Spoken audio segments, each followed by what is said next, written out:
If you're an investor, you're diversified in the fund. Let's say you're a Yeah. professional fund, you've raised money for a fund. If you don't deliver on your first fund, you'll never be able to raise a fund again. You probably could if you fudge the numbers a little bit, but it's very difficult. There's so many first-time funds. So that's where it's similar to, focusing, but you're still diversified. Whereas a founder, if you fail, you're actually considered, and you fail for whatever the right Mm. reasons are, and it's not fraud, but even sometimes if it's fraud, you get funded again. So,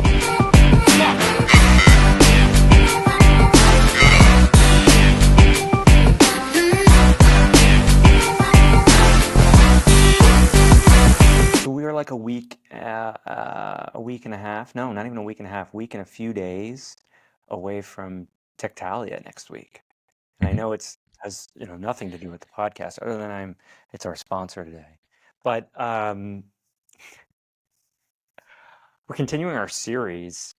We did founder, what did we do? Founder to startup, founder to studio, and now today, founder to investor. All of us have invested not a ton into startups, But we have but I friends think who did.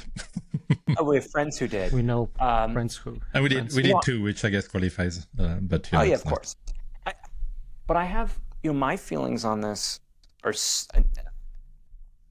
are somewhat that I invest so much time in my own startups that I'd rather put my money not into startups and put my money into like the S&P 500.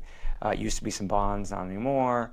Um, Real estate, so and so. But like, I I do invest in some startups. So I think from looking at the personal standpoint of it, I only invest in startups that I really have high confidence that my friends are going to be able to pull something off. Maybe they won't be able to pull their idea off at all that they're thinking of, but something will come together based on the team. So I think from my personal standpoint, that's my viewpoint. But if we're thinking about founders in general as founder to investor, there's like three categories.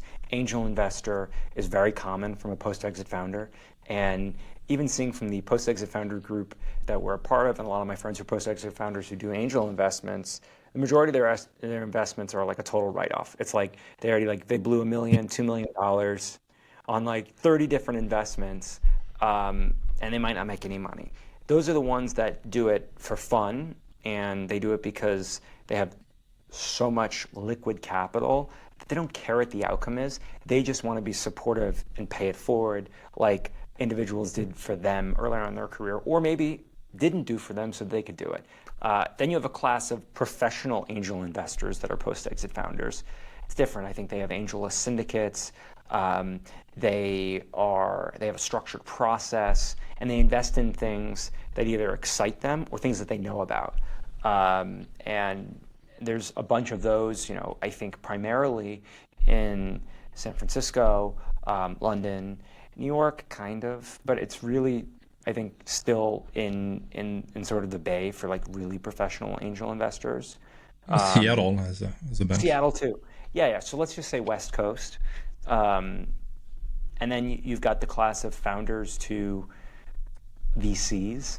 I don't think we really need to cover that too much. It's pretty straightforward. It's you either decide to start a fund and you go raise money and you do a fund, and a lot of the times that's based on experience of being an angel investor and having a kind of professionalized model of doing the angel investing, or you join a fund, right? Um, and I find that to be so boring. I actually had a call with somebody this week who was pitching me on being a GP for the fund, and immediately as we got on the call, he was like, "Oh yeah, yeah, you're not the right fit." And I'm like, "How do you know?" Other than the email saying that I'm not going to do this, and he's like, "Well, we're looking for a different type of profile." I'm like, "You mean like somebody who you can't control, or like what is your thinking on it?" But what I've seen the most successful sort of founders that became VCs um, have gotten enough share of the um, the GP portion or the carry where it's meaningful for them and they can provide their advice and feedback. And then the third one is founder to like family office, which I know a ton of friends who've done that, Yeah, and yeah. they hire a professional investor and they just fly around, have a good time, take meals. The majority of their stuff is in public markets, and their private deals are like their passion projects. Yeah. Yeah. I think, Frank, go ahead. Yeah, sure. No, I mean, Frank, we missed you.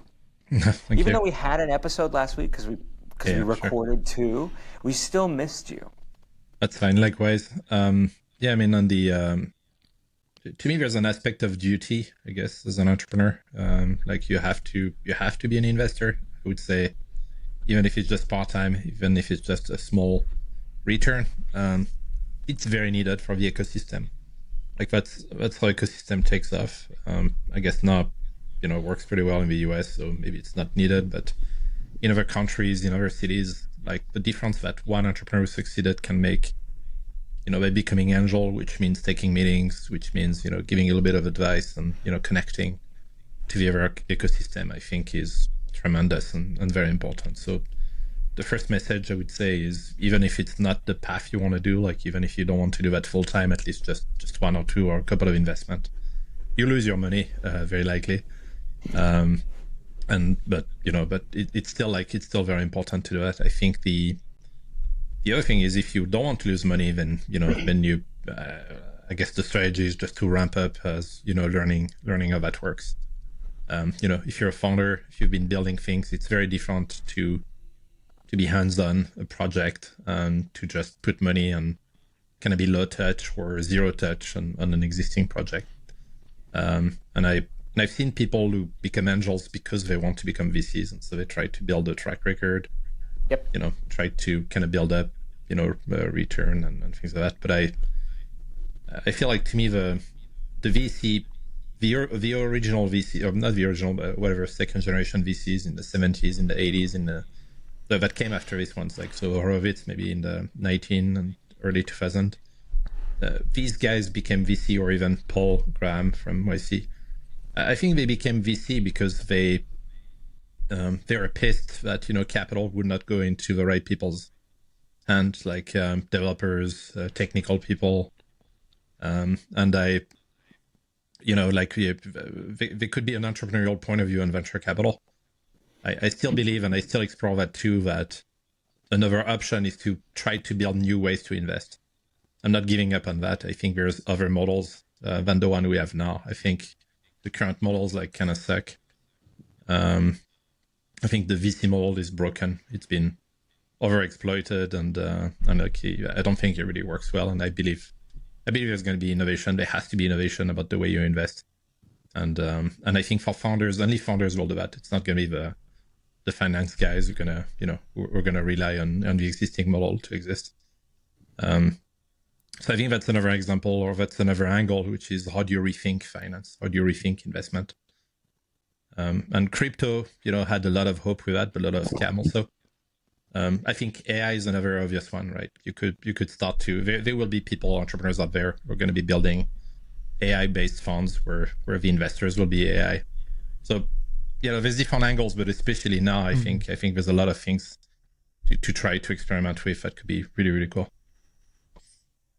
100%. So when you say experiment, and when you think, through on the investment side, are you thinking like getting rid of the carry, the model of the management fee, or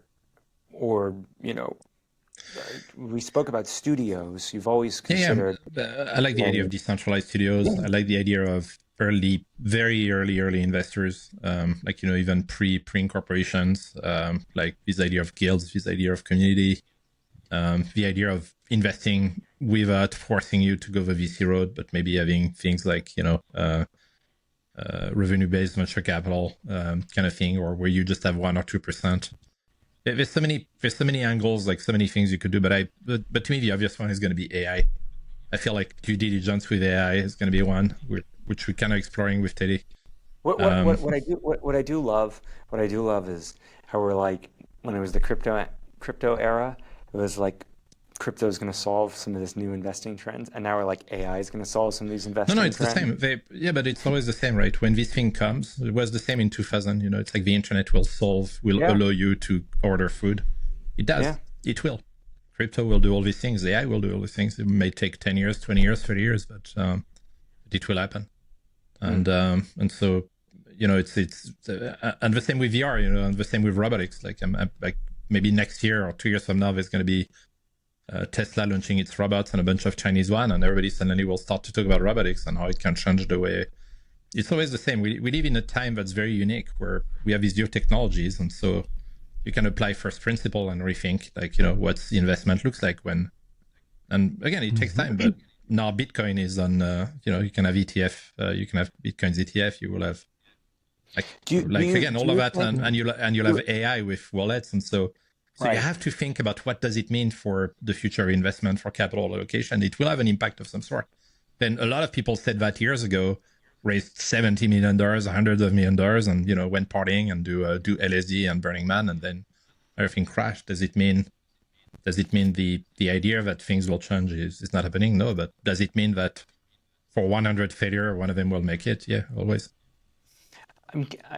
I'd be curious to see, when you think about on this founder to investor journey, how many founders go founder investor back to being founder, and if it's helpful or I think not. it's usually the opposite. I've seen many VCs, a couple of VCs who hated that and wanted to shift to entrepreneurs because they have a good network and they raise money. So usually what happens is they do a good job at launching the thing. And then the second part is a little harder. And they go back to being a VC. Sometimes. Or some become great founders. Like, again, like if you come with a financial background and you see trends and you can raise money, that's and you've seen failures, you've learned by watching. So I think a lot of them makes very good founders. But they're, after that, again, like there's the US, there's San Francisco, and then there's the rest of the world. The rest of the world is pretty much copying what's happening in the US or even in the Bay Area / maybe Seattle. Yeah, I mean, I've been in the Bay Area for a week now. I've been in the Bay Area for like a week now, and even the Bay is disappointing too. Like you go to these parties and it's still going to be 90% of posers. Yes. So but I think I've filtered out a lot of that these days. The fact that I've had like 15 years of experience of being a tech founder. You're old. And I'm old. No, I am. I'm 35. Wow. And I met a bunch of people last week who are like in their 20s. What I've also felt is naive and full of hope. No, I'm kidding. The younger 20s. I'd be curious to know you look down to 20s for sure. Younger 20s, they're like full of hope, no cynicism, and you're like, okay, you better fail. The mid 20s, they're better. Like the mid 20s to late 20s are really good to hire. And then the 30-year-olds are just way too cynical. So you either need to No, when you're 30, it's like whatever you were has been set into concrete and it's going to be impossible to change you.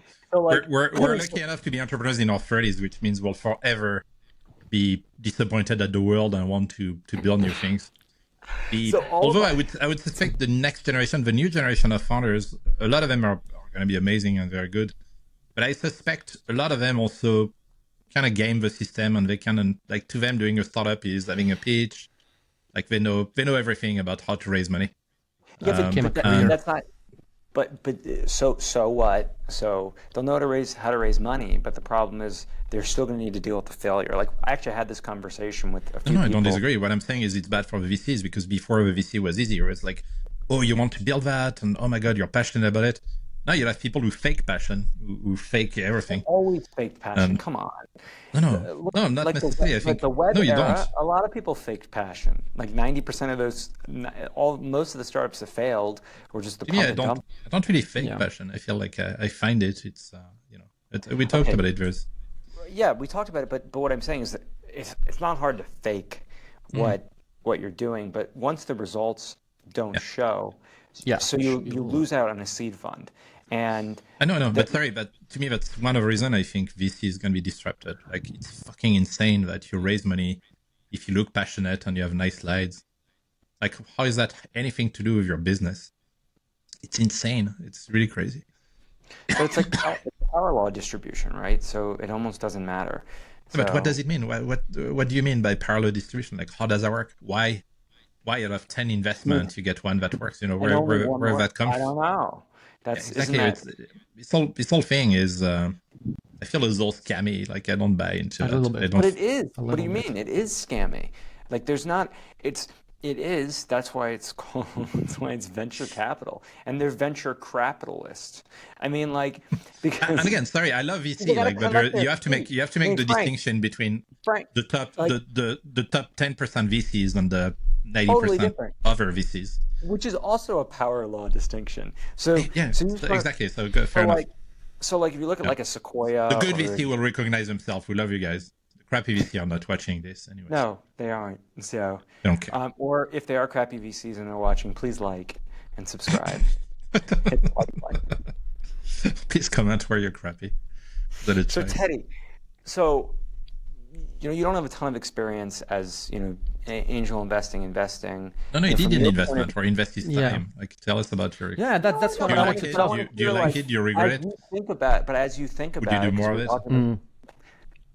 as you think about it, we were thinking, what to discuss, founders to investors, like what's your take on it? What's your feeling on it? Outside of the pure capital allocation, like how do you feel as potentially even deciding, to become an investor, or you are work, you've got your passion project with the Founder Games that Sure. obviously is investing your time and Exactly. Yeah. Yeah. I was thinking before we started this conversation. My thoughts were that, look, guys, I have not done any like founder to investor, meaning that I've not really fully decided to stop being a founder and then become an investor. But I realized none of us been no, in none that of us. situation. But and I started thinking more about it while you guys were talking, and maybe Frank brought it up in some previous episodes. It's investing is capital allocation, right? But also not necessarily capital in terms of money. It can be any other type of like your time as a capital, your Advising. advising resources. There's I don't social know, office capital, space, there's social capital, of connections. course. Yeah. So in that sense, yeah, you mentioned Founder Games. I think I have some experience, and it doesn't necessarily mean that it's been money. Although we invested through G6, I talked about this in the previous episodes. Yep. In couple companies. Then also there are like syndicates where you invest with friends, which I think is by default as a founder you are an investor, right? You're investing your own time into your own thing, and you're working towards that. And I don't know if we had this conversation or I heard it somewhere else, but is there any sort of experimental thing that proves whether you investing your time into one thing can have greater impact? Thinking Elon Musk, his 5-6 companies, or as an investor where you can deploy capital and just invest at scale, what performs better? Because as a founder, you have these two options, right? You can, not necessarily as a founder, but you can work on your one thing, or you can try to find a way to get some money or time or whatever and get to a point where you can invest in 10,000 things at once. Mm-hmm. And I think when I think about investing, it's probably that route where I start as a founder, I make a shitload of money, and then I can just do that at scale. But I'm asking myself if that's the right direction, or it's better to be focused on your own craft and invest time in your own thing. I don't know the answer to that.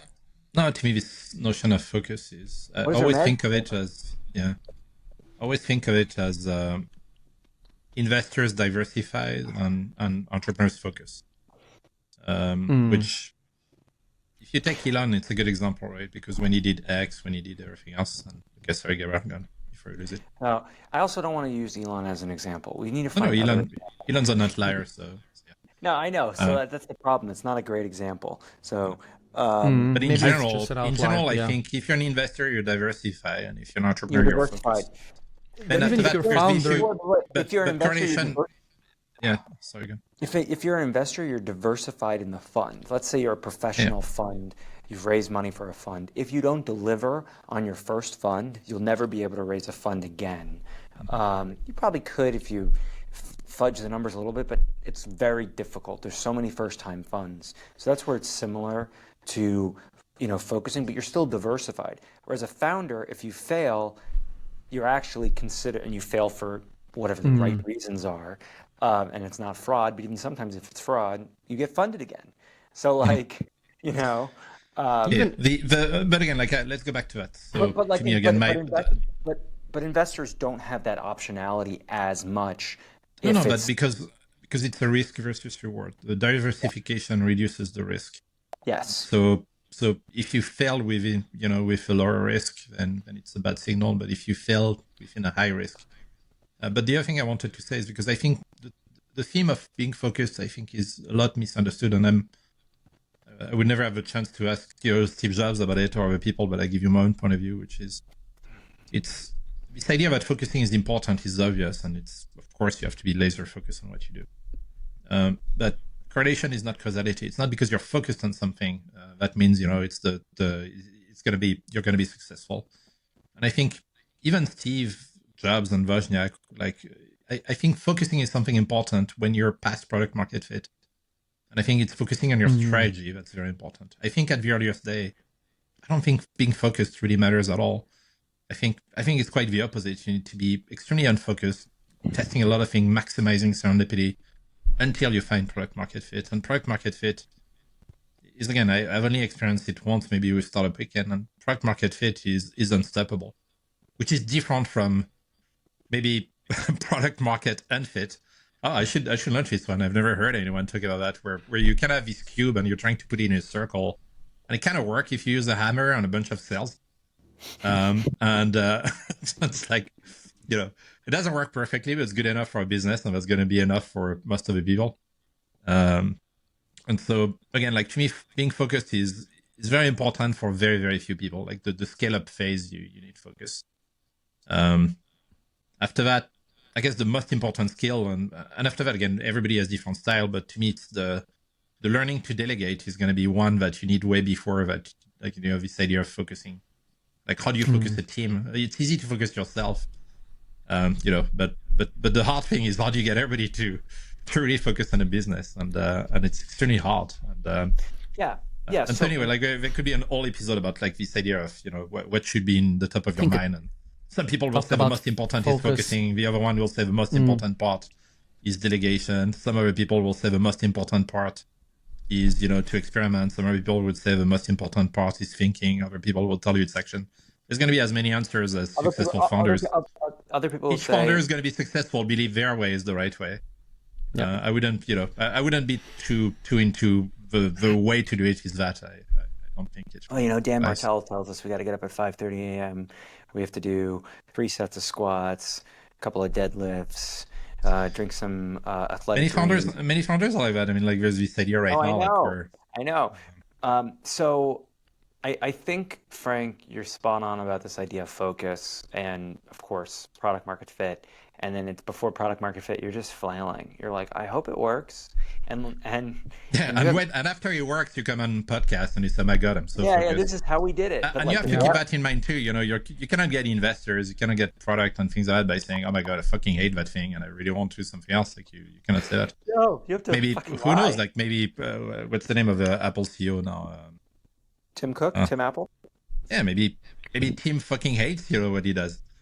Maybe he wants to launch this new VR product and these new cool things that makes no sense right now. But that's what happened at Google. The reason Alphabet was created is because the guys were like, "Fuck that shit! Like we're tired of doing just Google search. Like they could have done that and be super focused." Well, I suspect Steve Jobs was really focused because most people imagine you have cancer, you're about to die, and your obsession is to launch your new product. Like to me, that's a testament to indeed like the fact that really focused.